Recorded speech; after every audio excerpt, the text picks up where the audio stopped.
ಮಾತಾ ಕಿ ಸನಾತನ ಧರ್ಮಕ್ಕೆ ಜಯವಾಗಲಿ, ಸನಾತನ ಧರ್ಮಕ್ಕೆ ಜಯವಾಗಲಿ. ಹರ ಹರ ಭಾರತ್ ಮಾತಾ ಕಿ.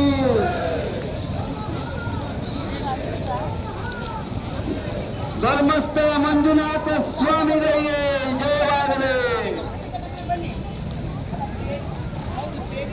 ಹರ ಹರ ಭಾರತ್ ಮಾತಾ ಕಿ. ವಂದೇ ವಂದೇ ಸನಾತನ ಧರ್ಮಕ್ಕೆ ವೀರೇಂದ್ರ ಹೆಗ್ಗಡೆಯವರಿಗೆ ಜಯವಾಗಲಿ. ಧರ್ಮಸ್ಥಳ ಮಂಜುನಾಥ ಸ್ವಾಮಿಗೆ ಜಯವಾಗಲಿ. ಜಯ ಭಾರತ್ ಮಾತಾ ಕಿ. ವಂದೇ ಸನಾತನ ಧರ್ಮಕ್ಕೆ ಜಯವಾಗಲಿ. ಹೋರಾಟ ಹೋರಾಟ ಎನ್ನುವವರೆಗೆ ಹೋರಾಟ.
ಹಿಂದೂ ಧರ್ಮಕ್ಕೆ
ಎಲ್ಲ ಸಹೃದಯವನ್ನ ಹೃತ್ಪೂರ್ವಕವಾಗಿ ಸ್ವಾಗತಿಸ್ತಾ ಸನಾತನ ಜಾಗೃತಿ ಪ್ರತಿಷ್ಠಾನ ಹಾಗೂ ವಿವಿಧ ಹಿಂದೂ ಪರ ಸಂಘಟನೆಗಳು ಹಾಗೂ ಸಮಸ್ತ ಹಿಂದೂ ಬಾಂಧವರೊಡಗೂಡಿ ಈ ಒಂದು ಜಾಗೃತಿ ಜಾಥಾವನ್ನ ನಾವು ಹಮ್ಮಿಕೊಂಡಿದ್ದೇವೆ. ಇಲ್ಲಿ ಸಹಕರಿಸಿದಂತಹ ಸರ್ವರನ್ನ ಹೃತ್ಪೂರ್ವಕವಾಗಿ ಸ್ವಾಗತಿಸ್ತಾ ಈ ಒಂದು ಎಲ್ಲ ಮಹನೀಯರನ್ನ ಸ್ವಾಗತಿಸಬೇಕು ಎಂಬುದಾಗಿ ನಮ್ಮ ಸನಾತನ ಧರ್ಮ ಜಾಗೃತಿ ಪ್ರತಿಷ್ಠಾನದ ಅಧ್ಯಕ್ಷರಾಗಿರ್ತಕ್ಕಂತಹ ಶ್ರೀಯುತ MG ಭಟ್ ಅವರನ್ನ ಕೇಳಿಕೊಳ್ತೇನೆ.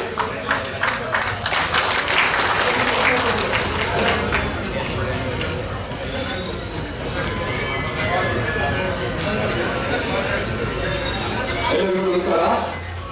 ಈ ಒಂದು ಸನಾತನ ಧರ್ಮ ಜಾಗೃತಿ ಪ್ರತಿಷ್ಠಾನದ ವತಿಯಿಂದ ನಡೆದಿರುವಂತಹ ಹಿಂದೂ ಪರ ಸಂಘಟನೆಗಳು ಹಾಗೂ ಸಮಸ್ತ ಹಿಂದೂ ಬಾಂಧವರ ವತಿಯಿಂದ ನಡೆದಿರುವಂತಹ ಈ ಒಂದು ಹೋರಾಟದಲ್ಲಿ ಪಾಲ್ಗೊಂಡಂತಹ ಎಲ್ಲರಿಗೂ ನಮಸ್ಕರಿಸ್ತಾ ಈ ಒಂದು ಕಾರ್ಯಕ್ರಮದಲ್ಲಿ ನಮ್ಮದೇ ಇರುವಂತಹ ಶಾಸಕರಿಗೆ ಸ್ವಾಗತವನ್ನು ಬಯಸ್ತಾ ಹಾಗೂ ನಡೆದಂತಹ ಎಲ್ಲ ಹಿರಿಯರಿಗೆ ಪ್ರಮುಖರಿಗೆ ಸ್ವಾಗತವನ್ನು ಬಯಸ್ತಾ ಸಂಘಟನೆಗಳ ಪ್ರಮುಖರು ಹಾಗೂ ಕಾರ್ಯಕರ್ತರಿಗೆ ಸ್ವಾಗತವನ್ನು ಬಯಸ್ತೇನೆ.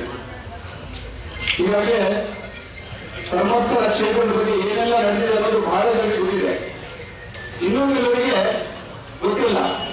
ಯಾಕಂದ್ರೆ ಗೊತ್ತಿದ್ರು ಗೊತ್ತಿಲ್ಲದಂಗೆ ಘಟನೆ ಮಾಡ್ತಾರೆ. ಧರ್ಮಸ್ಥಳ ಕ್ಷೇತ್ರ ಏನು ಅನ್ನೋದು ಇಡೀ ನಮ್ಮ ಹಿಂದೂ ಸಮಾಜಕ್ಕೆ ಗೊತ್ತಿದೆ. ಒಂದು ಕಾಲದಲ್ಲಿ ಧರ್ಮಸ್ಥಳ ಕ್ಷೇತ್ರದ ಹೆಸರನ್ನು ತೆಗೆಯಬೇಕಾಗ್ತಾ ಇತ್ತು. ಒಂದು ಕಾಲದಲ್ಲಿ ಧರ್ಮಸ್ಥಳ ಕ್ಷೇತ್ರದ ಬಗ್ಗೆ ಅಥವಾ ಧರ್ಮಸ್ಥಳದ ಬಗ್ಗೆ ಆಣೆ ಅಲ್ಲ ಆ ಹೆಸರನ್ನು ಆಣೆ ಮಾಡಿದ್ರೆ ಇಡೀ ಸಮಾಜ ಮಾಡುತ್ತಾ ಇತ್ತು. ಅಂತಹ ಕ್ಷೇತ್ರದ ಬಗ್ಗೆ ನಾಸ್ತಿಕರು ಅಪಪ್ರಚಾರ ಮಾಡ್ತಾ ಇದ್ದಾರೆ. ಅಪಪ್ರಚಾರ ಮಾಡಿದ್ರು ಅನ್ನುವ ಪರಿಣಾಮವನ್ನು ಅನುಭವಿಸ್ತಾನೆ ಇದ್ದಾರೆ. ಇವತ್ತು ನಾವು ಸೇರಿದ ಉದ್ದೇಶ ಏನು ಅಂತಂದ್ರೆ, ಅಂತಹ ನೀಚರು ಸಮಾಜದಲ್ಲಿ ಇರಬೇಕಾದ್ರೆ ಅಂತವರು ತಗೊಂಡಂತಹ ಸ್ಟೆಪ್ಗಳನ್ನು ಯೂಟ್ಯೂಬ್ ಅಲ್ಲಿ ಅಪಪ್ರಚಾರ ಮಾಡೋದಿರ್ಬೋದು, ಸುಳ್ಳು ಸಾಕ್ಷ್ಯಗಳನ್ನ ಹೇಳೋದಿರ್ಬೋದು, ಇದೆಲ್ಲರ ವಿರುದ್ಧ ಸರ್ಕಾರ ಕ್ರಮ ಈಗ ಸರಿಯಾಗಿ ತಗೊಳ್ತಾ ಇದೆ. ಆದ್ರೆ ಆರಂಭದಲ್ಲಿ ಯಾಕೆ ತಗೊಳ್ಳಿ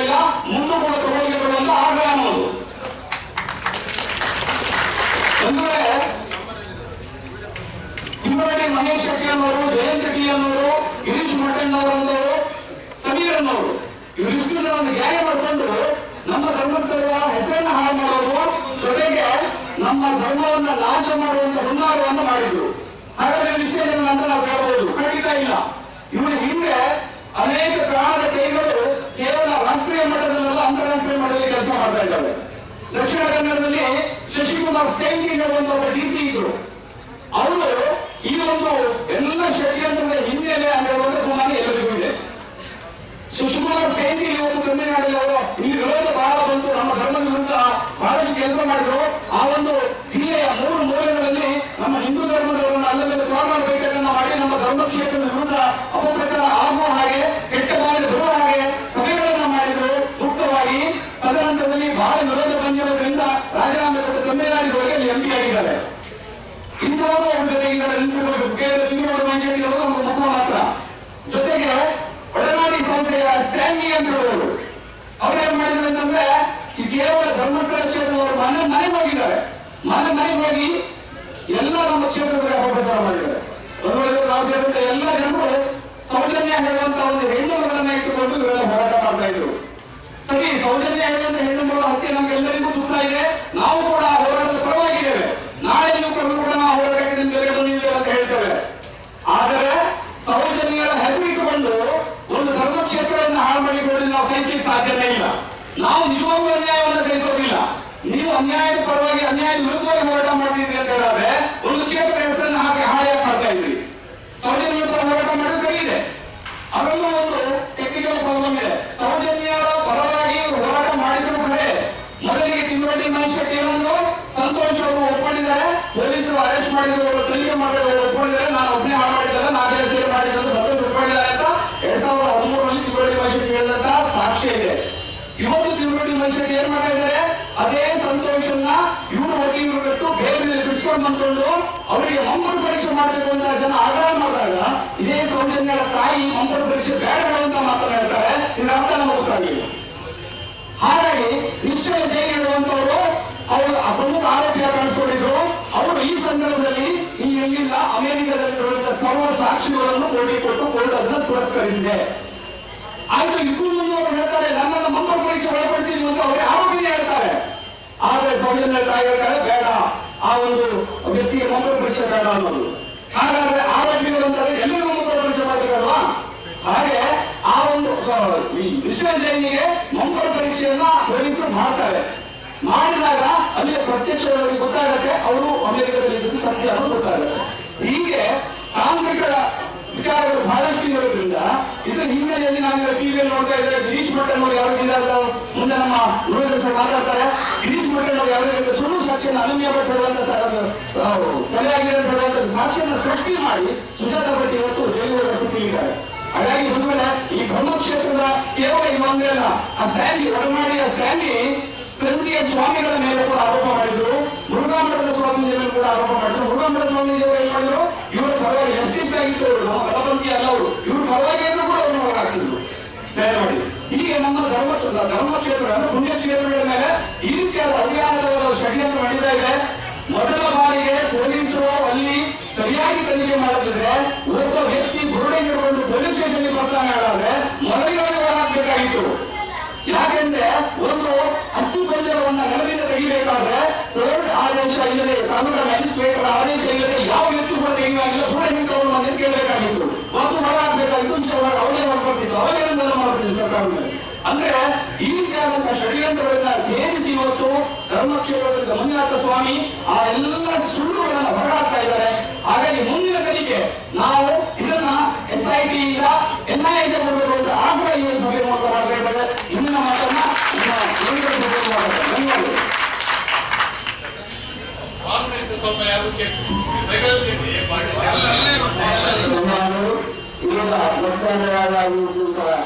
ಅಮೃತಧಾರ ಗೋಸಾದ ಹೊಸಾಟಿನ ಅಧ್ಯಕ್ಷರಾಗಿರ್ತಕ್ಕಂಥ ಉದ್ಯಮಿಗಳಾಗಿರ್ತಕ್ಕಂಥ ಮುರುಳಿದ ಪ್ರಭುಗಳು ನಮ್ಮನ್ನ ಉದ್ದೇಶಿಸಿ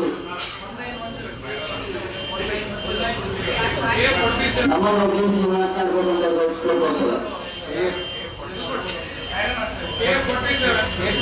K47M1910 ಅದು ಕಾರು ಲಾಟ್ ಸೈರನ್ ಆಗ್ತಾ ಇದೆ.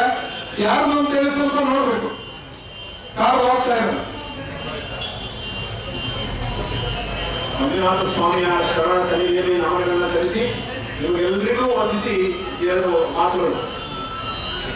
ಜನಾಂಗ ಜಾಥಾದಲ್ಲಿರುವ ಎಲ್ಲ ನಮ್ಮ ಹಿಂದೂ ಧರ್ಮದ ಬಂಧುಗಳೇ, ಮಾತೆಯರೇ, ಗಣ್ಯರೇ, ಭಗವದ್ಗೀತೆಯ ಶ್ಲೋಕ ಪ್ರಾರಂಭವಾಗುವುದು ಧರ್ಮಕ್ಷೇತ್ರೇ ಕುರುಕ್ಷೇತ್ರೇ ಅಂತ. ಮೊದಲ ಶ್ಲೋಕನೇ ಹಾಗೆ, ಧರ್ಮಕ್ಷೇತ್ರೇ ಕುರುಕ್ಷೇತ್ರೇ ಅಂತ. ಕುರುಕ್ಷೇತ್ರವು ಕೂಡ ಧರ್ಮಕ್ಷೇತ್ರವಾಗಿತ್ತು. ಮಹಾಭಾರತದ ಯುದ್ಧದ ನಂತರ ಅದು ಯಾವ ರೀತಿಯಾಗಿ ನಿಮಗೆ ಗೊತ್ತಿದೆ. ಅದಕ್ಕೆ ಕುರುಕ್ಷೇತ್ರ ಅಂತ ನಾವು ಹೇಳ್ತಾ ಇದ್ದೇವೆ. ಅದು ಹೆಣಗಳ ರಾಶಿ, ರಕ್ತ, ಅಸ್ಥಿ, ಮಜ್ಜೆ ರಾಶಿ, ಆ ರೀತಿ ಆಯಿತು. ಇವತ್ತು ಏನಾಯ್ತು ಅಂತ ಹೇಳಿದ್ರೆ ಈ ಧರ್ಮಸ್ಥಳ ಅದೇ ರೀತಿ ಮಾಡಲಿಕ್ಕೆ ನೋಡಿದ್ರು.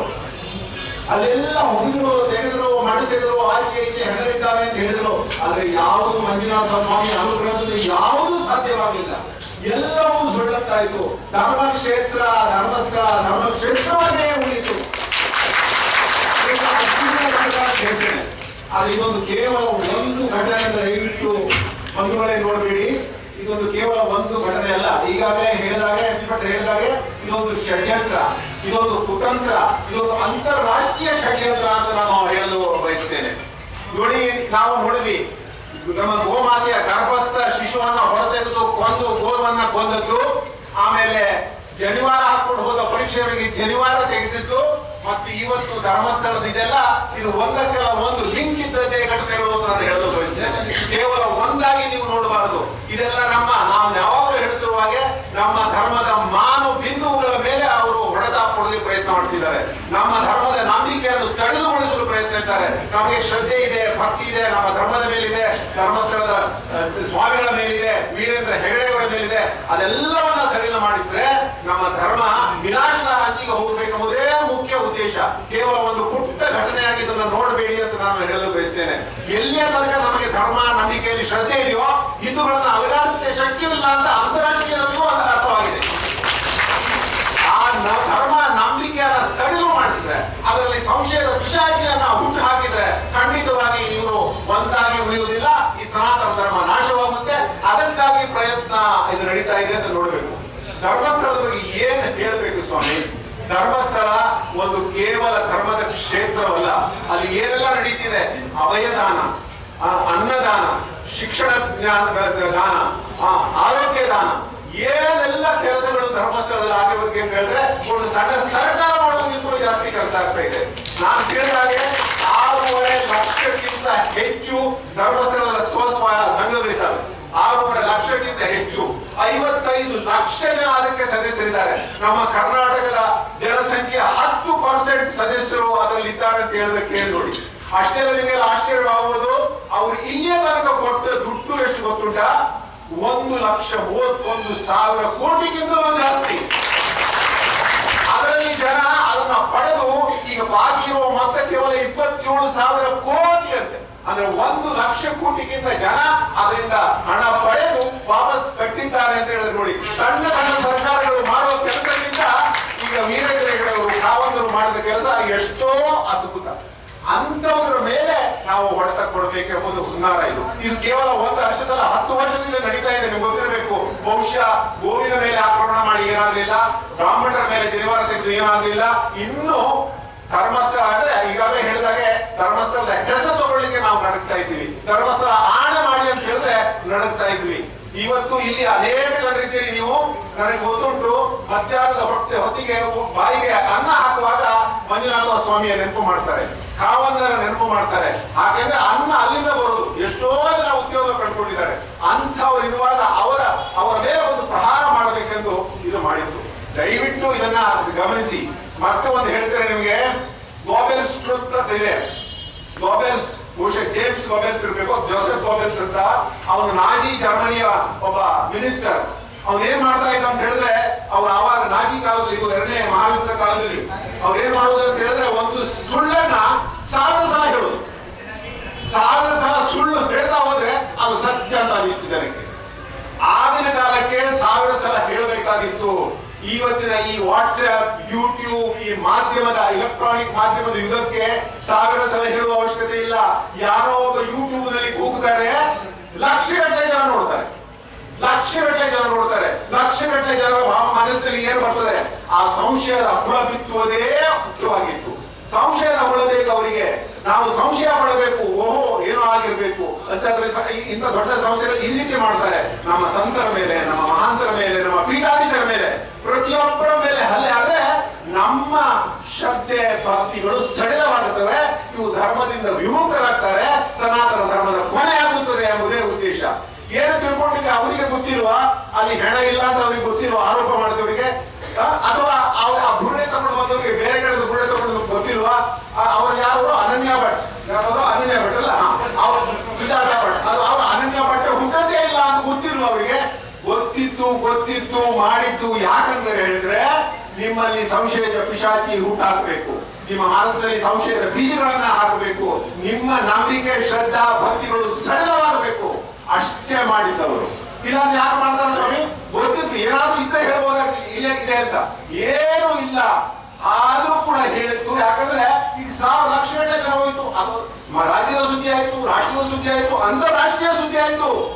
ಓ, ಭಾರತದಲ್ಲಿ ಇಂಥ ಒಂದು ದೊಡ್ಡ ಸಂಸ್ಥೆಗಳು ಈ ರೀತಿ ಮಾಡ್ತಾವ, ಈ ರೀತಿ ಧರ್ಮ ಪೀಠಾಧಿಪತಿಗಳು ಈ ರೀತಿ ಮಾಡ್ತಾರ ಅಂತ ಹೇಳಿ ಎಲ್ಲ ಕಡೆ ಸುದ್ದಿ ಆಯ್ತು.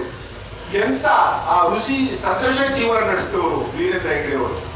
ಅವರ ಕಾಲಿನ ಪಾದದ ಮಂಡಿಗೂ ಸರಿ ಇಲ್ಲದ ಜನ ಅವರ ಮೇಲೆ ಅಂತ ಹೇರವಾದ ಅವರನ್ನ ನೆನೆಸ್ಕೊಂಡ್ರೆ ನಮ್ಮ ಮನಸ್ಸಲ್ಲಿ ಒಂದು ಪೂಜ್ಯ ಭಾವನೆ ಬರ್ತದೆ.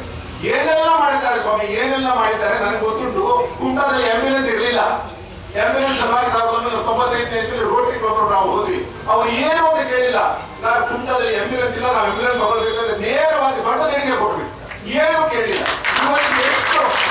ಎಷ್ಟು ಹಿಂದೂ ದೇವಾಲಯಗಳಿಗೆ ಧರ್ಮಸ್ಥಳದಿಂದ ಹಣ ಬರುವುದಿಲ್ಲ, ಇವತ್ತು ಎಷ್ಟು ಹಿಂದೂ ರುದ್ರಮೂರ್ತಿಗಳಿಗೆ ಧರ್ಮಸ್ಥಳದಿಂದ ಹಣ ಬರುವುದಿಲ್ಲ. ಅದಕ್ಕಾಗಿ ಸ್ವಾಮಿ ಇದೆಲ್ಲ ಹಣ ಬರುತ್ತೆ. ಹಿಂದೂ ಧರ್ಮವನ್ನು ಗಟ್ಟಿಯಾಗಿ ಇವರು ಕಟ್ಟಿಕೊಡ್ತಾ ಇದ್ದಾರೆ. ಅವರು ಜೈನರಾದ್ರೂ ಅವರು ಹಿಂದುತ್ವದ ಕೆಲಸವನ್ನ ಮಾಡ್ತಾ ಇದ್ದಾರೆ. ಹೀಗಾಗಿ ಇವರನ್ನ ಇಲ್ಲಿಗೆ ಅವರ ಮೇಲೆ ಆಪಾದನೆ ಮಾಡಿದ್ರೆ ಎಲ್ಲ ಮುಗಿಯುತ್ತೆ ಅಂತ ಹೇಳಿ ಇದು ಮಾಡಿದ್ದು. ದಯವಿಟ್ಟು ತಿಳ್ಕೊಳ್ಳಿ, ಯಾರಾದರೂ ಸಂಶಯದ ಪಿಶಾಚಿ ನಿಮ್ಮಲ್ಲಿ ಬಂದದಿದ್ರೆ, ಸಂಶಯದ ಬೀಜಗಳು ನಿಮ್ಮಲ್ಲಿ ಇದ್ರೆ ಇವತ್ತೇ ಕಿತ್ತೆಗಿ. ಧರ್ಮಸ್ಥಳಕ್ಕೆ ಇಷ್ಟು ದಿವಸ ಆಯ್ತಲ್ಲ, ಈ ಪ್ರಕರಣ ಆಯ್ತಲ್ಲ, 15-20 ದಿವಸಗಳಿಂದ ಸತತವಾಗಿ ಧರ್ಮಸ್ಥಳಕ್ಕೆ ಜನ ಹೋಗುವುದು ಏನೂ ಕಡಿಮೆ ಆಗಿಲ್ಲ, ಏನೂ ಕಡಿಮೆ ಆಗಿಲ್ಲ. ಆದ್ರೆ ಮಿತ್ರರೇ, ಬಂಧುಗಳೇ, ನಾನು ಹೇಳ ಬಯಸ್ತೇನೆ, ನಮ್ಮ ಮಕ್ಕಳಿದ್ದಾರೆ ಇವತ್ತಿಂದು ವಾಟ್ಸ್ಆಪ್ ತಗೊಂಡು ಕೂತವರು, ಯೂಟ್ಯೂಬ್ ನೋಡುವವರು, ಅವರ ಮನಸ್ಸಿನಲ್ಲಿ ಹುಳ ಬಿದ್ದಿದೆ. ಅವರಿಗೆ ಅನಿಸ್ತಾ ಇದೆ ಧರ್ಮಸ್ಥಳದಲ್ಲಿ ಏನೇನೋ ನಡೀತಾ ಇದೆ, ದೊಡ್ಡವರು ಏನು ಮಾಡಿದ್ರು ನಡೆದು ಹೋಗುತ್ತೆ ಅಂತ ಹೇಳಿ. ಆ ಹುಳ ಬಿತ್ತುವುದೇ ಇದರ ಉದ್ದೇಶ. ನಮ್ಮ ಧರ್ಮದ ನಂಬಿಕೆಯನ್ನ, ನಮ್ಮ ಧರ್ಮದ ಪ್ರಾಂತವನ್ನ ಸಡಿಲ ಮಾಡುವುದೇ ಇದರ ಉದ್ದೇಶವಾಗಿತ್ತು. ಅವರು ಅದನ್ನು ಸಾಧಿಸಿದ್ದಾರೆ. ನಾವು ತಿಳ್ಕೊಂಡಿದ್ದೀವಿ ಇವತ್ತು ಅವರು ಸೋತಿದ್ದಾರೆ ಅಂತ. ಖಂಡಿತ ಅಲ್ಲ, ಅವ್ರು ತಾವು ಸೋತಿರೋದು ಗೊತ್ತಿತ್ತು. ಆದ್ರೆ ಅವರಿಗೆ ಈ ಪಟ್ಟು ಮಾಡೋದಿತ್ತು. ಸಂಶಯದ ಬೀಜಗಳನ್ನ ನಿಮ್ಮ ತಲೆಯಲ್ಲಿ ಹಾಕಬೇಕಾಗಿತ್ತು. ಅದು ಆಗಿದೆ ಕೆಲಸ, ಅದನ್ನು ನಾವು ನಿಲ್ಲಿಸಬೇಕು. ಅದಲ್ಲ, ಧರ್ಮಸ್ಥಳವೇ. ಧರ್ಮಸ್ಥಳಕ್ಕೆ ನಾವು ಯಾವಾಗಲೂ ನತಮಸ್ತಕರಾಗಿ ಇರ್ತೇವೆ. ವೀರೇಂದ್ರ ಹೆಗ್ಗಡೆಯವರಂತ ವ್ಯಕ್ತಿತ್ವದವರನ್ನ ಯಾರು ಪ್ರಶ್ನಿಸುವ ಪ್ರಶ್ನೆನೇ ಇಲ್ಲ. ಅವರು ಋಷಿ ಸದೃಶ ಹೇರವಾದ ಅಪಾದನೆಗಳು, ನಿಜವಾಗಿ ತಿರಸ್ಕಾರ ಅವರಿಗೆ. ಅವ್ರು ಯಾರಾದ್ರೂ ಏನಾದ್ರು ಅಂತವ್ರು ಮಾಡಿದ್ರೆ ನಿಜವಾಗಿ ತಿರಸ್ಕಾರ ಕೊಡಬೇಕು. ಸರ್ಕಾರ ಕೂಡ ಸ್ವಲ್ಪ ಬುದ್ಧಿ ತೋರಿಸಬೇಕಾಗಿತ್ತು. SIT, ನೀವು ಬೇರೆ ಧರ್ಮದವರು ಹಾಗೇನಾದ್ರೂ ಬಂದು ಹೇಳಿದ್ರೆ SIT ಮಾಡ್ತಿದ್ರ? SIT ಮಾಡಿಬಿಟ್ರು, ಕೋಟಿಗಟ್ಟಲೆ ಹಣ ಅದಕ್ಕೆ ಖರ್ಚು ಮಾಡಿದ್ರು. ಆದ್ರೆ ಕೋಟಿ ಅದೇನು ದೊಡ್ಡದೆಲ್ಲ ಬಿಡಿ, ಸರ್ಕಾರಕ್ಕೆ ಒಂದು 4-5 ಕೋಟಿ ಹೋದ್ರೆ. ಆದ್ರೆ 4-5-6 ಕೋಟಿ ಜನರಲ್ಲಿ ನೀವು ಸಂಶಯದ ಬೀಜವನ್ನು ಬಿತ್ತಲಿಕ್ಕೆ ಅವಕಾಶ ಮಾಡಿಕೊಟ್ರಲ್ಲ, ಅದಕ್ಕೆ ನಾವು ಹೇಳಬೇಕು ಸರ್ಕಾರಕ್ಕೆ ಧಿಕ್ಕಾರ. ಖಂಡಿತ ಅದು ಮಾಡಬಾರ್ದಾಗಿತ್ತು. ಇನ್ನಾದ್ರೂ ನಾನು ನಿಮ್ಮಲ್ಲಿ ಕೈ ಜೋಡಿಸಿ ಬೇಡಿಕೊಳ್ತೇನೆ, ಆ ಏನಾದ್ರೂ ಸಂಶಯದ ಒಂದು ಹುಳ ನಿಮ್ಮಲ್ಲಿದ್ರೆ ಬಿಟ್ಟು ಬಿಡಿ. ನಮಗೆ ಯಾರಿಗೂ ಇಲ್ಲ, ಆದ್ರೆ ಉಳಿದ ನಮ್ಮ ಮುಂದಿನ ಜನಾಂಗಕ್ಕೆ ಅದು ಬೇಡ. ಇದೇ ರೀತಿ ಇದು ಒಂದೇ ಅಲ್ಲ, ಇದೇ ಒಂದೇ ಘಟನೆ ನೋಡುವ, ಇನ್ನೂ ಮುಂದೆಯಿಂದ ಹಲವಾರು ಘಟನೆಗಳು ಆಗ್ತಾ ಇದ್ದಾವೆ. ನಾವು ಪೀಠಾಧೀಶರು, ಸಂತರು, ಮಹಾಂತರು ಅಂತ ಋಷಿ ಸದೃಶ ಜೀವನ ಮಾಡೋರು ಅವರ ಹಿಂದೆ ಗಟ್ಟಿಯಾಗಿ ನಿಂತರೆ ಮಾತ್ರ ನಮ್ಮ ಧರ್ಮ ಉಳಿದಿತ್ತು ಅಂತ ಹೇಳಿ ನನ್ನ ಮಾತು ಮುಗಿಸ್ತೇನೆ. ನಮಸ್ಕಾರ. ಧನ್ಯವಾದಗಳು. ಇದೀಗ ನಮ್ಮನ್ನ ಉದ್ದೇಶಿಸಿ ಈ ಕ್ಷೇತ್ರದ ಶಾಸಕರಾಗಿರ್ತಕ್ಕಂತಹ ಶ್ರೀಯುತ ದಿನಕರ್ ಶೆಟ್ಟಿ ಅವರು ಮಾತನಾಡಬೇಕು ಅಂತ ಕೇಳಿಕೊಳ್ತೇನೆ.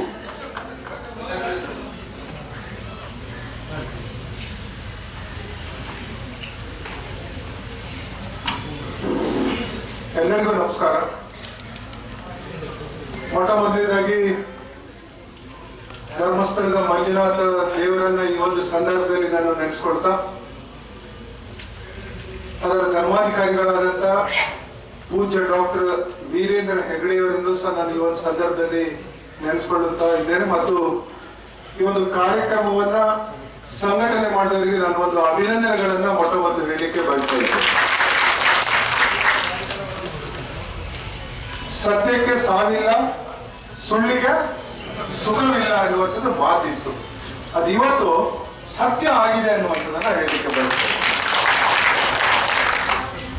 ನಮ್ಗೆಲ್ಲ ಅನ್ಸಿತ್ತು, ಅರೆ ಅಲ್ಲಿ ಏನಾಗ್ಬಿಡ್ತದೇನೋ, ಎಷ್ಟು ಹೆಣ ಸಿಕ್ಬಿಡ್ಬೋದು, ವೀರೇಂದ್ರ ಹೆಗಡೆಯವರ ಪರಿಸ್ಥಿತಿ ಏನಾಗ್ಬಹುದು ಅನ್ನುವಂಥದ್ದು ನಮ್ಗೆಲ್ಲ ತರದ ದುಗುಡ ಇತ್ತು.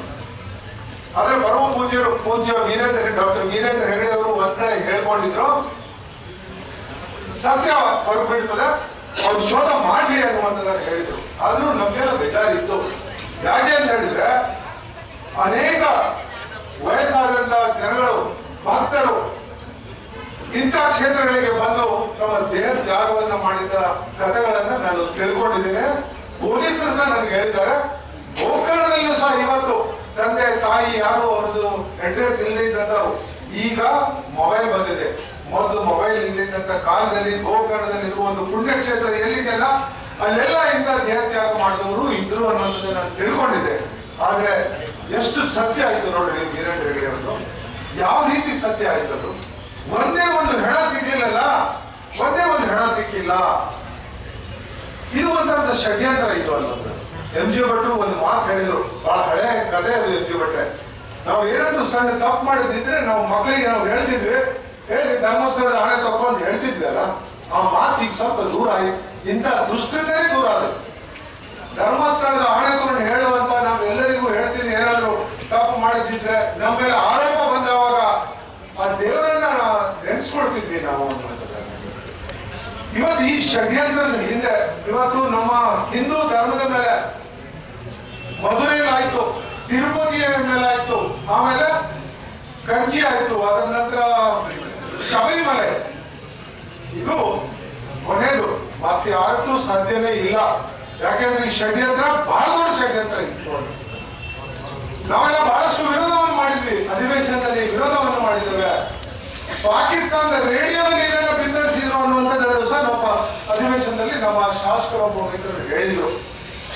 ಎಷ್ಟು ಅವಮಾನ ಇತ್ತು, ನಮ್ಮ ದೇಶಕ್ಕೆ ಅವಮಾನ ಆಗಬೇಕು, ನಮ್ಮ ಧರ್ಮಕ್ಕೆ ಅವಮಾನದ ಜೊತೆ ನಮ್ಮ ದೇಶ ತಲೆತೆಗಿಸುವಂತ ಕೆಲಸ ಆಯ್ತು ಅನ್ನುವಂಥದ್ದು ಬಹಳ ಬೇಸರದ ಸಂಗತಿ ಅನ್ನುವಂಥದ್ದನ್ನ.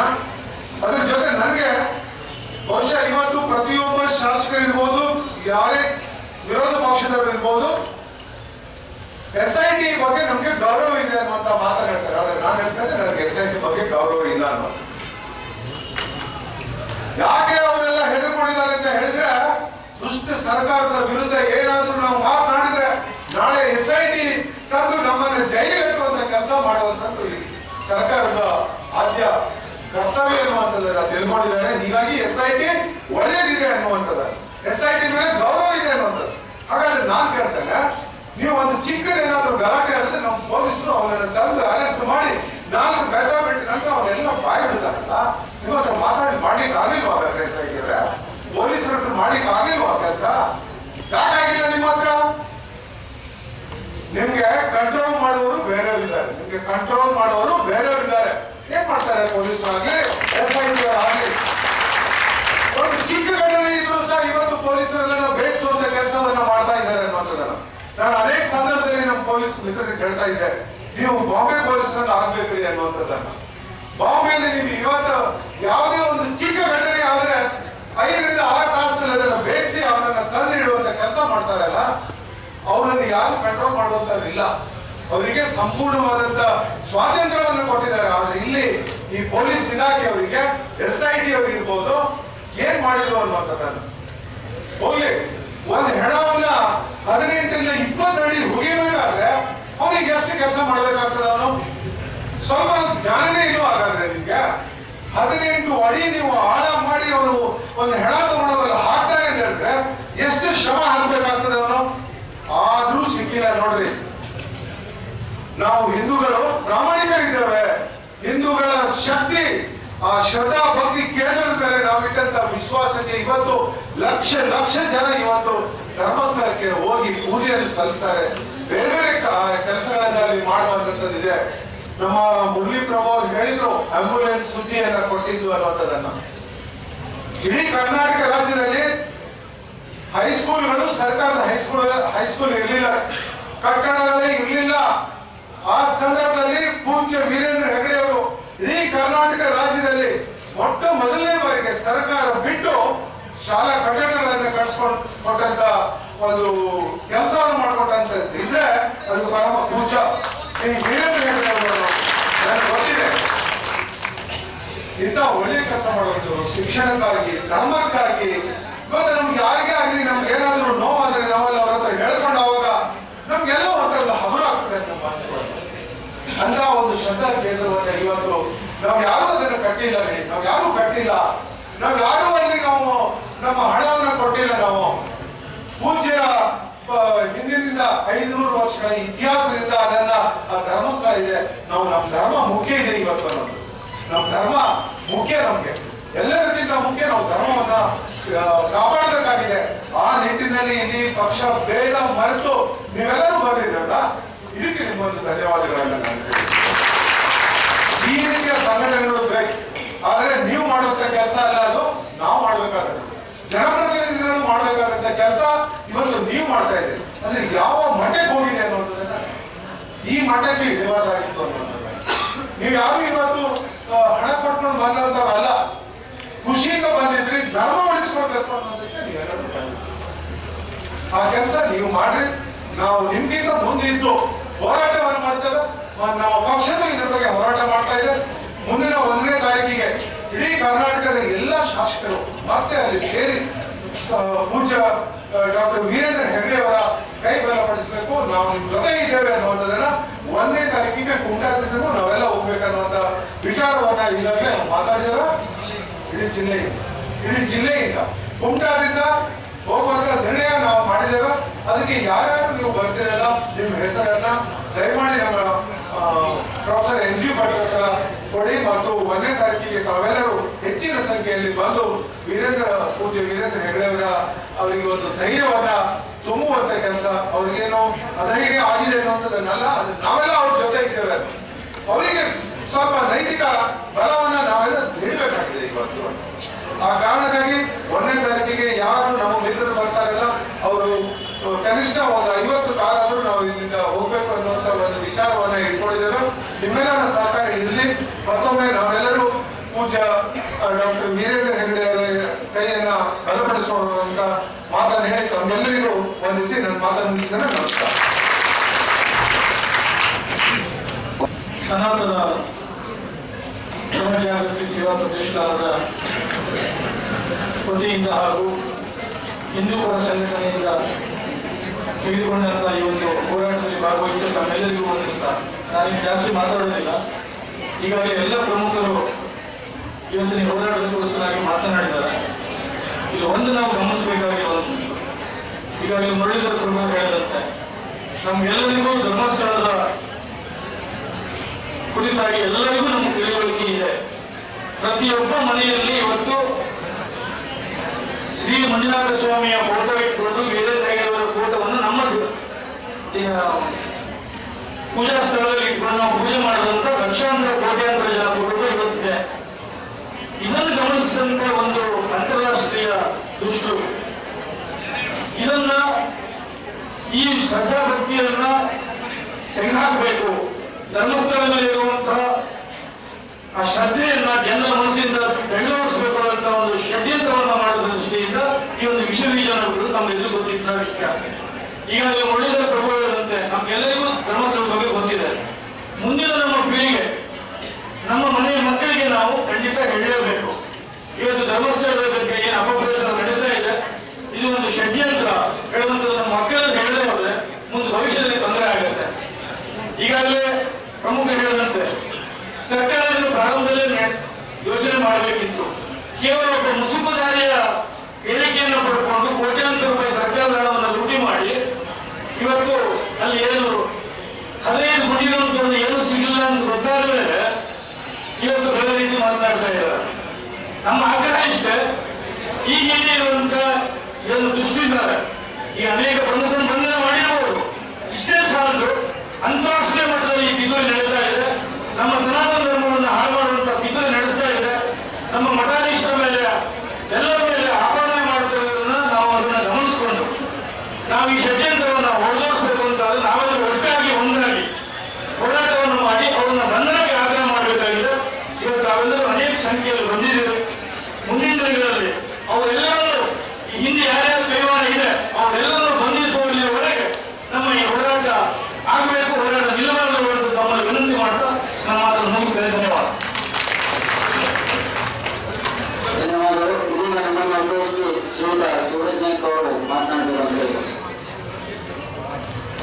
ಭಾರತ್ ಮಾತಾ ಕಿ ಬಂದಂತ ಎಲ್ಲ ಪಕ್ಷಾತೀತವಾಗಿ ಬಂದಂತ ಮುಖಂಡರುಗಳೇ, ಎಲ್ಲ ಸಂಘಟನೆಯಿಂದ ಬಂದಂತ ಮುಖಂಡರುಗಳೇ ಮತ್ತು ವಿಶೇಷವಾಗಿ ಮಂಜುನಾಥ ಸ್ವಾಮಿಯ ಎಲ್ಲ ಭಕ್ತಾದಿಗಳೇ, ಈಗಾಗಲೇ ಹಿರಿಯರು ಸಾಕಷ್ಟು ಮಾತಾಡಿದ್ದಾರೆ. ನಾನು ಅದೇನು ಹೆಚ್ಚು ಹೇಳೋದಕ್ಕೆ ಹೋಗೋದಿಲ್ಲ. ಆದ್ರೆ ಒಂದು ವಿಚಾರ ಹೇಳೋದಕ್ಕೆ ಬಯಸ್ತೀನಿ.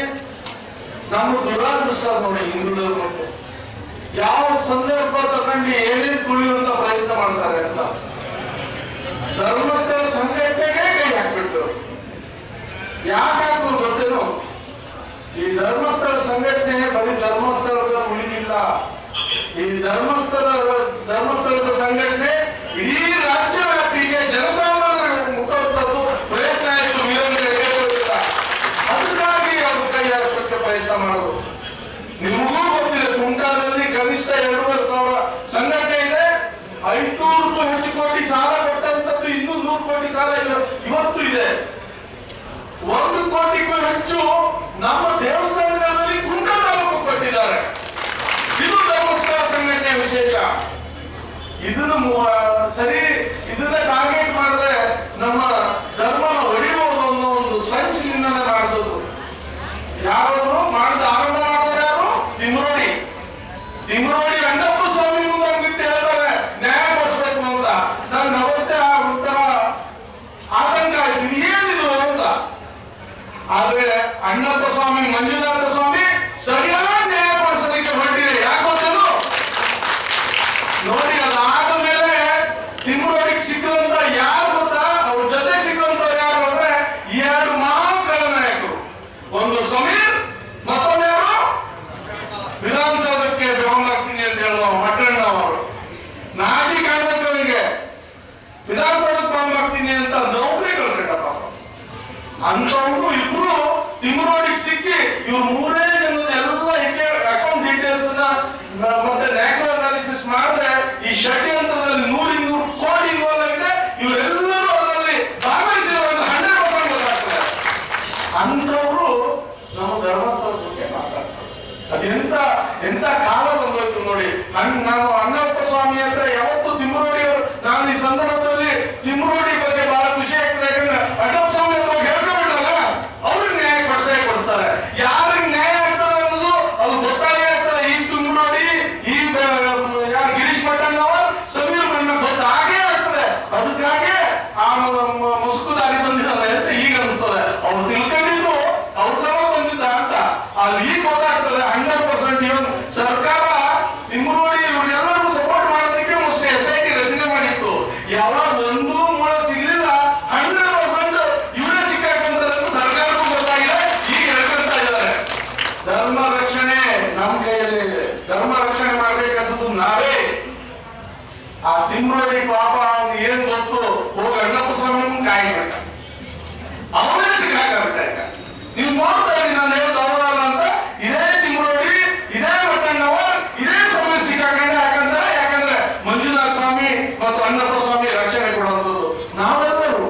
ನಾನು ನನ್ನ ಅನ್ಯಾಯ ಆದಾಗ ಇದೇ ಅಣ್ಣಪ್ಪ ಸ್ವಾಮಿ ಮುಂದೆ ಹೋಗಿ ಕಾಯಿ ಬಂದಿದ್ದೀವಿ. ನಮ್ಮ ರೂಢಿ ಅದು. ನಾವು ಮಂಜುನಾಥ ಸ್ವಾಮಿ ಅಥವಾ ಅಣ್ಣಪ್ಪ ಸ್ವಾಮಿ ನಮ್ಮ ಭಕ್ತಿಯಿಂದ ನೋಡುವಂಥದ್ದು. ನಮ್ಗೆ ಯಾವಾಗೂ ನ್ಯಾಯ ಕೊಡುವಂಥದ್ದು ಭಗವಂತ ಮಾಡಿದಾಗ ಸತ್ಯ ನರ್ತದಿಂದ ಹೊರಗೆ ಹಾಕದೇ ಇರ್ತಾನ ಭಗವಂತ. ಆ ಸತ್ಯ ನರ್ತದಿಂದ ಹೊರಗೆ ಹಾಕ್ಬೇಕಂತಾನೆ ಆ ಒಂದು ತಿಮ್ಮರೋಡಿ ಹತ್ರ ಕೆಲಸ ಮಾಡ್ತಿದೆ ಅಣ್ಣಪ್ಪ ಸ್ವಾಮಿ. 100% ಹೇಳ್ತೀನಿ, ನಮ್ಗೆ ಮುಂದಿನ ನ್ಯಾಯ ಸಿಗ್ತದೆ. ಧರ್ಮಸ್ಥಳಕ್ಕೆ ಜಯ ಅಲ್ಲ, ಇದು ಹಿಂದೂ ಧರ್ಮಕ್ಕೆ ಜಯ ಆಗ್ತದೆ. ನಾವೆಲ್ಲರೂ ಒಟ್ಟಾಗಿರ್ಬೇಕು.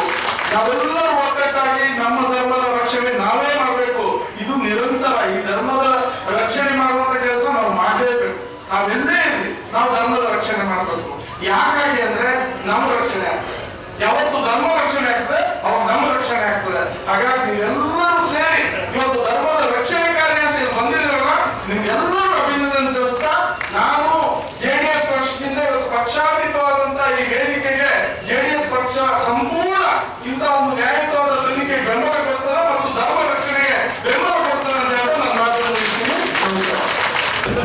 ಸನಾತನ ಧರ್ಮ ಜಾಗೃತಿ ಪ್ರತಿಷ್ಠಾನ ಹಾಗೂ ಹಿಂದೂ ಪರ ವಿವಿಧ ಸಂಘಟನೆಗಳ ವತಿಯಿಂದ ರಾಷ್ಟ್ರಪತಿಗಳಿಗೆ, ಪ್ರಧಾನಮಂತ್ರಿಗಳಿಗೆ, ರಾಜ್ಯಪಾಲರಿಗೆ, ಮುಖ್ಯಮಂತ್ರಿಗೆ 4 ಮನವಿಗಳನ್ನು ನಾವು ರೆಡಿ ಮಾಡಿದ್ದೇವೆ. ಆಗ್ರಹಪೂರ್ವಕವಾಗಿ ಮನವಿಯನ್ನ ಓದ್ತಾ ಇದ್ದೇನೆ. ಸನಾತನ ಧರ್ಮ ಜಾಗೃತಿ ಪ್ರತಿಷ್ಠಾನ ಹಾಗೂ ಹಿಂದೂಗಳ ವಿವಿಧ ಸಂಘಟನೆಗಳ ಕೂಟ ವಿಷಯ ಶ್ರೀ ಕ್ಷೇತ್ರ ಧರ್ಮಸ್ಥಳದ ಶ್ರೀ ಮಂಜುನಾಥ ಸ್ವಾಮಿ ದೇವಾಲಯಕ್ಕೆ ಹಾಗೂ ಧರ್ಮಾಧಿಕಾರಿಗಳ ಹೆಸರಿಗೆ ಕಳಂಕ ತರುತ್ತಿರುವ ನಿಟ್ಟಿನಲ್ಲಿ ಅವರ ಒಳಸಂಚಿನ ವಿರುದ್ಧ ಸೂಕ್ತ ತನಿಖೆಯನ್ನು ಕೈಗೊಳ್ಳಬೇಕೆಂದು ಹಾಗೂ ಈ ಪ್ರಕರಣವನ್ನು ಎನ್ಐಗೆ ವರ್ಗಾಯಿಸಿ ತನಿಖೆಯನ್ನು ಇನ್ನೂ ಕಠಿಣ ಶಿಕ್ಷೆಯಾಗುವಂತೆ ಆಗ್ರಹಿಸಿದ್ದೇವೆ. ಮೇಲ್ಕಾಣಿಸಿದ ವಿಷಯದನ್ವಯ ತಮ್ಮಲ್ಲಿ ಮಾಡಿಕೊಳ್ಳುವ ಮನವಿ ಏನೆಂದರೆ ಕರ್ನಾಟಕದ ಸುಪ್ರಸಿದ್ಧ ಧಾರ್ಮಿಕ ಕೇಂದ್ರಗಳಲ್ಲಿ ಬೆಳ್ತಂಗಡಿ ತಾಲೂಕಿನ ಧರ್ಮಸ್ಥಳ ಶ್ರೀ ಮಂಜುನಾಥ ಸ್ವಾಮಿ ದೇವಾಲಯವು ಸಹ ಒಂದು. ಈ ಪ್ರಸಿದ್ಧ ಕ್ಷೇತ್ರಕ್ಕೆ ಸರಿಸುಮಾರು 800 ವರ್ಷಗಳ ಅನನ್ಯ ಮನುಕುಲ ಸೇವೆಯ ಉಜ್ವಲ ಇತಿಹಾಸ ಇರುವ ಶ್ರೀ ಕ್ಷೇತ್ರ ಧರ್ಮಸ್ಥಳದ ಪೂರ್ಣ ಸೂರ್ಯನಂತೆ ಪ್ರಕಾಶಿಸುತ್ತಾ ಬಂದಿದೆ. ಇದು ದಕ್ಷಿಣ ಕಾಶಿ ಎಂದೇ ನಾಮಾಂಕಿತಗೊಂಡಿರುತ್ತದೆ. ಈ ಪುಣ್ಯ ಕ್ಷೇತ್ರಕ್ಕೆ ಕರ್ನಾಟಕ, ತಮಿಳುನಾಡು, ಕೇರಳ, ಆಂಧ್ರಪ್ರದೇಶ ಹಾಗೂ ಇತರ ರಾಜ್ಯಗಳಿಂದ ದಿನವೊಂದಕ್ಕೆ ಶ್ರೀಸ್ವಾಮಿಯ ದರ್ಶನ ಪಡೆಯಲು 50,000ರಿಂದ 1 ಲಕ್ಷದವರೆಗೆ ಭಕ್ತರು ಬಂದು ಶ್ರೀಸ್ವಾಮಿಯ ದರ್ಶನವನ್ನು ಪಡೆಯುತ್ತಾರೆ. ಈ ರೀತಿ ಧಾರ್ಮಿಕ ನಂಬಿಕೆಯುಳ್ಳ ಪುಣ್ಯ ಕ್ಷೇತ್ರದ ಮೇಲೆ ಶ್ರೀ ಗಿರೀಶ್ ಮಟ್ಟಣ್ಣನವರ್, ಮಹೇಶ್ ಶೆಟ್ಟಿ ನಿವೃತ್ತಿ, ಸಂತೋಷ್ ಶೆಟ್ಟಿ, ಜಯಂತ್ ಪಿ ಶಮೀಕ್ ಹಾಗೂ ಇತರರು ಸೇರಿಕೊಂಡು ಶ್ರೀ ಮಂಜುನಾಥ ಸ್ವಾಮಿ ದೇವಾಲಯ ಹಾಗೂ ಪೂಜನೀಯ ಶ್ರೀ ಡಾಕ್ಟರ್ ವೀರೇಂದ್ರ ಹೆಗ್ಗಡೆಯವರ ಇವರಿಗೆ ಕಳಂಕ ತರುವಂತಹ ಕೀಳುಮಟ್ಟದ ಭಾಷೆಯಲ್ಲಿ ವಿಡಿಯೋಗಳ ತುಣುಕುಗಳನ್ನು ತಯಾರಿಸಿ ಅದನ್ನು ಸಮೂಹ ಮಾಧ್ಯಮಗಳಲ್ಲಿ ಹರಿಬಿಡುವುದು, ಇವರೆಲ್ಲರೂ ಸೇರಿಕೊಂಡು ಧರ್ಮಸ್ಥಳದ ದೇವಾಲಯವನ್ನೇ ಗುರಿಯಾಗಿಸಿಕೊಂಡು ನಿರಂತರವಾಗಿ ಸುಳ್ಳು ಅಪಪ್ರಚಾರಗಳನ್ನು ಮಾಡುತ್ತಿರುವುದರಿಂದ ಜನರ ಧಾರ್ಮಿಕ ಭಾವನೆಗಳಿಗೆ ನಿರಂತರವಾಗಿ ಧಕ್ಕೆಯುಂಟು ಮಾಡುತ್ತಿವೆ ಮತ್ತು ಮೇಲೆ ತಿಳಿಸಿದ ವ್ಯಕ್ತಿಗಳು ಮಾಡುತ್ತಿರುವ ಆರೋಪಗಳು ಸುಳ್ಳು ಎಂದು ನಮಗೆ ಸ್ಪಷ್ಟವಾಗಿ ತಿಳಿದು ಬಂದಿದೆ. ಸಾಮಾಜಿಕ ಮಾಧ್ಯಮದಲ್ಲಿ ಸುಳ್ಳು ಸುದ್ದಿ ಹಬ್ಬಿಸಿ ಸಮಾಜವನ್ನು ಒಡೆಯುವ ಕೆಲಸವನ್ನು ಮಾಡುತ್ತಿರುವುದಲ್ಲದೆ ಸಮಾಜ ಬಾಂಧವರ ಮಧ್ಯೆ ಭಿನ್ನಾಭಿಪ್ರಾಯಗಳನ್ನು ಹುಟ್ಟುಹಾಕುತ್ತಿದ್ದಾರೆ. ಇದರಿಂದ ಮುಂದೆ ಸಮಾಜದಲ್ಲಿ ಉದ್ವಿಗ್ನತೆ ಮತ್ತು ಶಾಂತಿ ಭಂಗ ಆಗುವ ಸಂಭವವಿದೆ. ಕ್ಷೇತ್ರದಿಂದ ನಡೆಸುತ್ತಿರುವ ಹಲವಾರು ಷೇರುಗಳು ಹಿಂದೂ ಧರ್ಮದ ಉಳಿವಿಗಾಗಿ ಸತತವಾಗಿ ಧಾರ್ಮಿಕ ಕಾರ್ಯಗಳನ್ನು ಮಾಡುವುದರ ಮೂಲಕ ಹಿಂದೂ ಧರ್ಮ ವಿರೋಧಿಗಳ ಕೆಂಗಣ್ಣಿಗೆ ಕಾರಣವಾಗಿದೆ. ಕ್ಷೇತ್ರದ ವರ್ಚಸ್ಸನ್ನು ಕುಗ್ಗಿಸುವ ಹಾಗೂ ಹಿಂದೂ ಧರ್ಮದ ಅವನತಿಯನ್ನು ಮಾಡಲು ಸಾಧ್ಯವಿಲ್ಲವೆಂದು ತಿಳಿದ ಕಿಡಿಗೇಡಿಗಳು ಈ ಷಡ್ಯಂತ್ರವನ್ನು ರೂಪಿಸಿದ್ದಾರೆ. ಈ ವ್ಯಕ್ತಿಗಳು ನೀಡಿದ ದೂರಿನ ಆಧಾರದಲ್ಲಿ ಕರ್ನಾಟಕ ಗಣ ಸರ್ಕಾರವು ವಿಶೇಷ ತನಿಖಾ ತಂಡವನ್ನು ರಚಿಸಿತು. ಅದರ ಮೂಲಕ ಈ ದೂರನ್ನು ಎಲ್ಲ ಆಯಾಮಗಳಲ್ಲಿ ತನಿಖೆ ನಡೆಸುತ್ತಿರುವುದನ್ನು ಶ್ರೀ ಕ್ಷೇತ್ರದ ಭಕ್ತರೊಂದರಾದ ನಾವೆಲ್ಲರೂ ಗೌರವದಿಂದ ಸ್ವಾಗತಿಸಿದ್ದೇವೆ. ಸದ್ಯವಾಗಿ ನಡೆಯುತ್ತಿರುವ ತನಿಖೆ ಅರ್ಥಪೂರ್ಣವಾಗಿ ಕೊನೆಗೊಳ್ಳಬೇಕಾಗಿದೆ. ಅನಾಮಿಕರ ದೂರುದಾರರನ್ನು ಬಳಸಿಕೊಂಡು ಸಂತೋಷ್ ಶೆಟ್ಟಿ, ಗಿರೀಶ್ ಮಟ್ಟಣ್ಣ, ಮಹೇಶ್ ಶೆಟ್ಟಿ, ತಿಮ್ಮವಡಿ, ಜಯಂತ್ ಪಿ ಸಮೀರ್ ಇತರ ಇವರ ಹಿನ್ನೆಲೆ ಇವರಿಗಾಗುವ ಲಾಭಗಳು, ಇವರಿಂದ ಸುಳ್ಳು ಆರೋಪ ಮಾಡಲು ಯಾರು ಪ್ರಚೋದನೆ ಮಾಡುತ್ತಿದ್ದಾರೆ ಮತ್ತು ಸದರಿಯವರ ಬ್ಯಾಂಕ್ ಖಾತೆಗಳನ್ನು ತನಿಖೆಗೊಳಪಡಿಸಬೇಕು. ಅಲ್ಲದೆ ಸಾಮಾಜಿಕ ಮಾಧ್ಯಮಗಳು ತಮ್ಮ ಹತ್ತಿರ ಅಂದರೆ ಮೊಬೈಲ್ನಲ್ಲಿ ಸಾಕ್ಷಾತ್ಕಾರಗಳು ಇವೆ ಅಂತ ಘಂಟಾಘೋಷವಾಗಿ ಸಾಗುತ್ತಿರುವ ಜಯಂತ್ ಪಿ, ಸಂತೋಷ್ ಶೆಟ್ಟಿ, ಗಿರೀಶ್ ಪಟ್ಟಣ್ ಅವರ, ಮಹೇಶ್ ಶೆಟ್ಟಿ, ತಿಮ್ಮವಡಿ, ಸಮೀರ್ ಅವರ ಮೊಬೈಲ್ಗಳನ್ನು ಇವರ ಮನೆ ಹಾಗೂ ಕಚೇರಿಯ ತನಿಖೆ ಮಾಡಬೇಕು ಹಾಗೂ ಸತ್ಯಾಂಶವನ್ನು ಬಯಲಿಗೆ ಎಳೆಯಲು ಈಗಿರುವ ತನಿಖಾ ತಂಡದಿಂದ ಎನ್ಐಎ ಈ ಪ್ರಕರಣವನ್ನು ವರ್ಗಾಯಿಸಬೇಕು. ಕೂಡಲೇ ಈ ಮೇಲೆ ಹೆಸರಿನವರೆಲ್ಲರನ್ನು ಒಂದು ಗ್ಯಾಂಗ್ ಮಾಡಿಕೊಂಡು ಕ್ಷೇತ್ರದ ವಿರುದ್ಧ ಷಡ್ಯಂತ್ರ ಮಾಡಿದ್ದು ಸಾಬೀತಾಗಿದೆ. ತಕ್ಷಣ ಅವರೆಲ್ಲರನ್ನು ಬಂಧಿಸಿ ಅವರ ಮೊಬೈಲ್ ಹಾಗೂ ಇತರ ಸಂಬಂಧಪಟ್ಟ ದಾಖಲೆಗಳನ್ನು ಸೀಜ್ ಮಾಡಿ ಗಂಭೀರವಾಗಿ ತನಿಖೆ ನಡೆಸಿ ಕಠಿಣ ಶಿಕ್ಷೆಯಾಗುವಂತೆ ಮಾಡಬೇಕು. ಸಾಮಾಜಿಕ ಮಾಧ್ಯಮದಲ್ಲಿ ಹಿಂದೂ ಧರ್ಮದ ವಿರುದ್ಧ ಅಪಪ್ರಚಾರ ಮಾಡುವವರ ಮೇಲೆ ಕಠಿಣ ಕಾನೂನು ಜಾರಿಯಾಗಬೇಕು. ಈಗಾಗಲೇ ಸುಜಾತಾ ಭಟ್ ಮತ್ತು ಮುಸುಕುದಾರಿ ಚೆನ್ನೈಯ ಹೇಳಿಕೆಯಂತೆ ಮಾಡಿದ ಸುಳ್ಳು ಆಪಾದನೆಗಳು ಬಡಾವಣೆಯಾಗಿದೆ. ಅವರ ಹೇಳಿಕೆಯಂತೆ ಅವರ ಸುಳ್ಳು ಆಪಾದನೆಗಳು ಪ್ರಚೋದನೆ ನೀಡಿದ ಗಿರೀಶ್ ಪಟ್ಟಣ್ ಎಂದು ಸಾಬೀತಾಗಿದೆ. ತಕ್ಷಣ ಅವರನ್ನು ಬಂಧಿಸಬೇಕು. ಇಡೀ ಸಮಾಜದ ಧಾರ್ಮಿಕ ನಂಬಿಕೆಯನ್ನು ಹಾಳು ಮಾಡಿದ ಹಾಗೂ ಸಮಾಜದಲ್ಲಿ ಸಂಘರ್ಷ ಉಗಿಲೇಳುವಂತೆ ಮಾಡಿದವರೆಲ್ಲರಿಗೂ ಅತ್ಯಂತ ಕಠಿಣ ಶಿಕ್ಷೆ ಮತ್ತು ಕಾನೂನು ಜಾರಿಯಾಗಬೇಕು. ಅಷ್ಟೇ ಅಲ್ಲದೆ ಅಂತಾರಾಷ್ಟ್ರೀಯ ಷಡ್ಯಂತ್ರ ಎಂದು ಮೇಲ್ನೋಟಕ್ಕೆ ಕಂಡು ಬಂದಿರುವುದರಿಂದ ಇದನ್ನು ರಾಷ್ಟ್ರೀಯ ತನಿಖಾಲಯಕ್ಕೆ ಹಸ್ತಾಂತರಿಸಬೇಕಾಗಿ ರಾಜ್ಯ ಸರ್ಕಾರಕ್ಕೆ ಆಗ್ರಹಿಸುತ್ತಾ ಇದ್ದೇವೆ.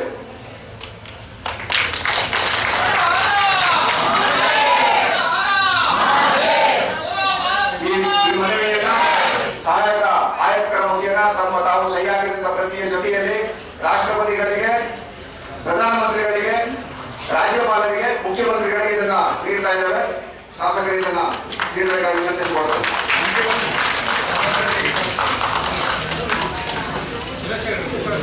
ಭಾರತ